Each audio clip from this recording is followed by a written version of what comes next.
Good evening. This is some story, isn't it? We now know who Gareth Southgate's full-time successor is. Let's get right into it. Rob Dorset is here. He is totally across this story. Rob, this seems to have escalated very quickly. I mean, yesterday people were talking about Pep Guardiola, could England persuade him, etc., etc., and now it's Thomas Tuchel. How's it happened? Yeah, well, look, the people I was speaking to yesterday poured a little bit of cold water on the Pep Guardiola story. My understanding there was that, yes, the FA made a very initial approach to him last July. So a few days after Gareth Southgate had resigned, as they did a number of managers at the time, very tentative just to test the waters. And they weren't giving anything in terms of encouragement, shall we say, from the Guardiola camp.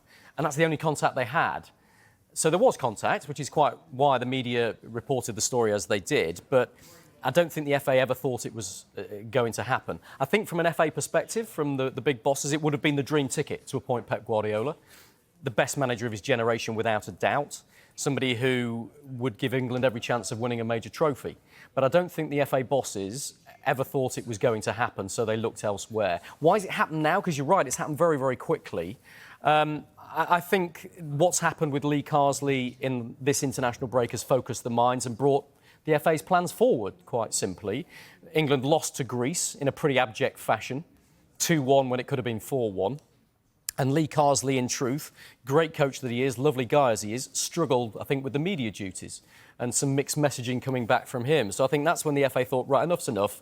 We thought about Lee Carsley as an option. It's not going to work. We need to move forward here. Thomas Tuchel was always on their short list of possible candidates, and they've accelerated it and moved very quickly. He's out of work, having left Bayern Munich in May, so was available, and clearly the negotiations have gone pretty quickly and pretty effectively to get to a point where here we are now with a news conference scheduled for lunchtime at Wembley tomorrow to confirm that the man on your screen, Thomas Tuchel, the former Chelsea, Paris Saint-Germain and Bayern Munich manager, is now the England manager. And I don't think even 24 hours ago we thought that was likely. Rob, eyebrows will be raised, of course, with this appointment. He's German. It's England's third non-English manager. Are you surprised that the Football Association have not gone for an English coach? And is it maybe a sad indictment, perhaps, of the lack of quality of English managers who could potentially do the job? I think there's an awful lot of people who will see it that way, Darmish. When we speak to the chief executive of the FA, Mark Bullingham, tomorrow, that will be a key question for him.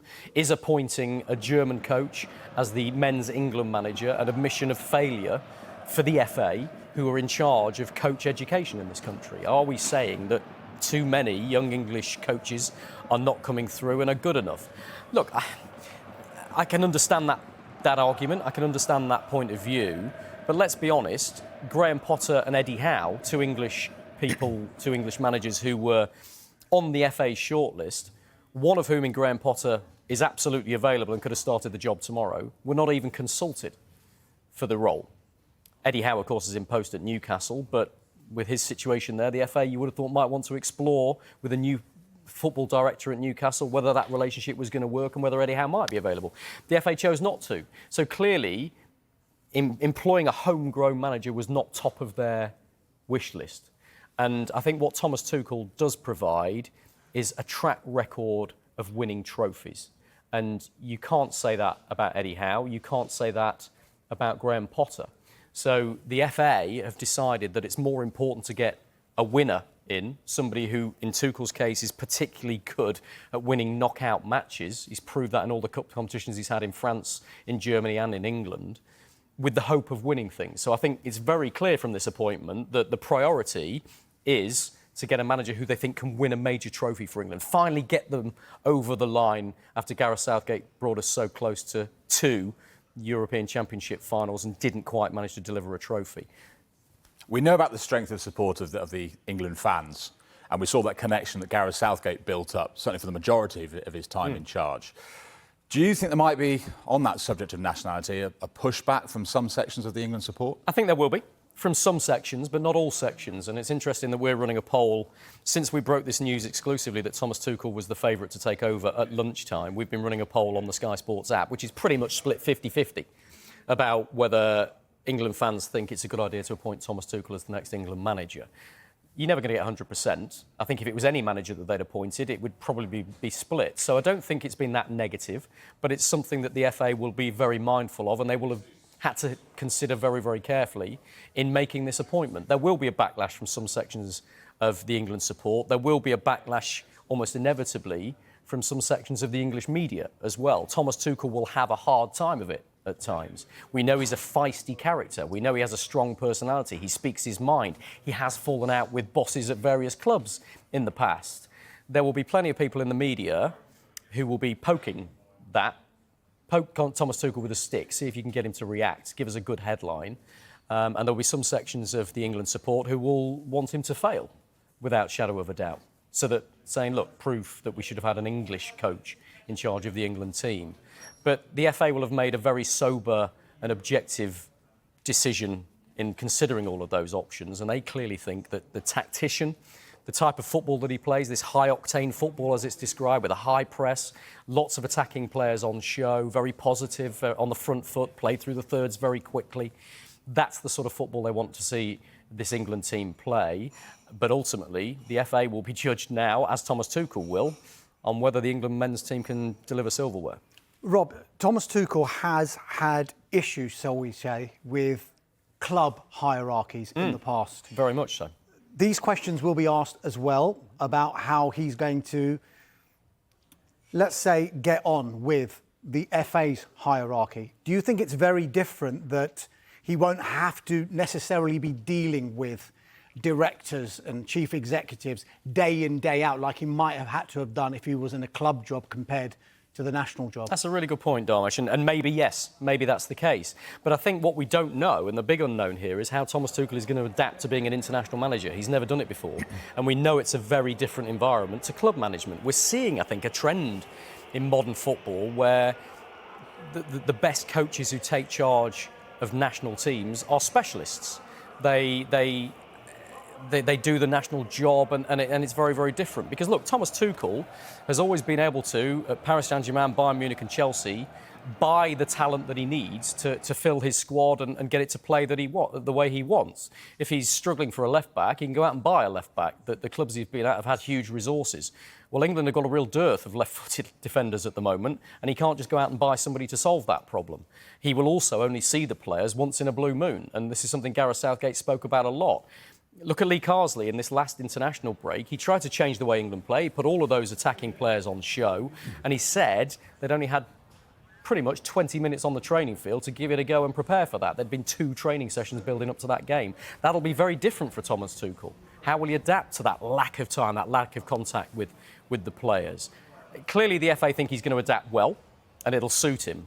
But I think the proof of the pudding is in the eating. We'll see how that develops in his time as England manager. One man he has already worked with is the England captain, Harry Kane. I'll get your thoughts on that in a second. But first of all, Kane himself has been speaking about Tuchel before this news came out this evening. Let's hear what he had to say. Well, to be honest, I don't know. I haven't been told anything. So, yeah, until it's announced, obviously, I can't really comment. But we have to wait and see. Obviously, I know Thomas well from last year, and fantastic coach, fantastic person. So I'm sure the guys at the FA will contact me when they know more about it. Yeah, and that was, just to repeat before, the news that Rob brought us about half an hour was made public. Interesting hearing him say that. You know, he knows him from last season at Bayern Munich. He scored a lot of goals under him. And at a time when people are just starting to ask questions about Kane's place in this England team, how significant could this appointment for him be? Hugely significant for the England captain. And that little clip we played for him there, it made me feel like the England captain knew that Thomas Tuchel was about to sign a contract to become the new England manager. Listen, Harry Kane is the epitome of a brilliant diplomat. Mm-hmm. He would not have been drawn to say that, I don't think, if he didn't know it was a fait accompli that his former club manager at Bayern Munich was about to be his new national coach at England. But yeah, it's a huge boost for Harry Kane. The two men were very close at Bayern Munich, and Harry Kane enjoyed his best scoring season of his entire career last season under Thomas Tuchel. So that will be a boost for him. And you're right in to say that we've been beginning to question whether Harry Kane's star is beginning to wane. He's been pulled off, hasn't he? Has been substituted a couple of times in recent matches under Lee Carsley. Didn't see that very often under Gareth Southgate, did we? So I think it'll be a big boost for him. And I think Thomas Tuchel will rely very heavily on Harry Kane to get his message across to the squad, because it's a different way of playing, it's different ideas. Only Harry Kane knows those ideas. He's had experience of it.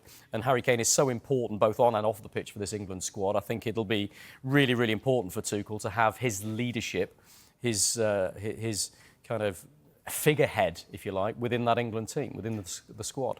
Rob, just finally, just run through again what we've learned in the past hour or so and the timetable of events moving forward in the next 24 hours. Yeah, so look, we broke the news exclusively on Sky Sports News at lunchtime that Thomas Tuchel was in advanced talks with the FA bosses to potentially become the new England manager, and things have moved pretty quickly, haven't they? Because we got confirmation from the FA just before 7 p.m, so less than 40 minutes ago, that there was going to be a news conference at Wembley tomorrow lunchtime with the FA chief executive, Mark Bullingham. At around that same time, a separate source had been speaking to me and to a colleague here at Sky Sports News to say he's signed the contract, the deal is done.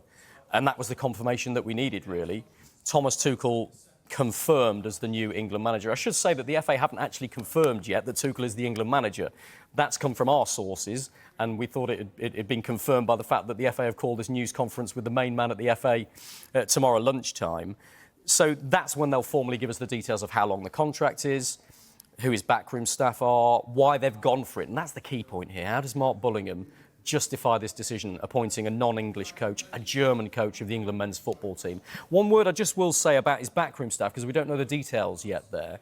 Anthony Barry was his assistant manager at Bayern Munich. My understanding is that that Tuchel would like to take Anthony Barry with him to England, but Anthony Barry is still tied to a contract with Bayern Munich and is on gardening leave. So whether those negotiations have happened with Bayern Munich between them and the FA to try and release Anthony Barry, I think we'll find out in due course, and we'll get some of those answers tomorrow when we speak to the chief executive of the FA. But has Thomas Tuchel's backroom staff been sorted yet, or is that something still to be sorted? Rob, massive story. Thomas Tuchel, the new England manager, subject to that confirmation from the FA tomorrow. Thanks for now, Rob.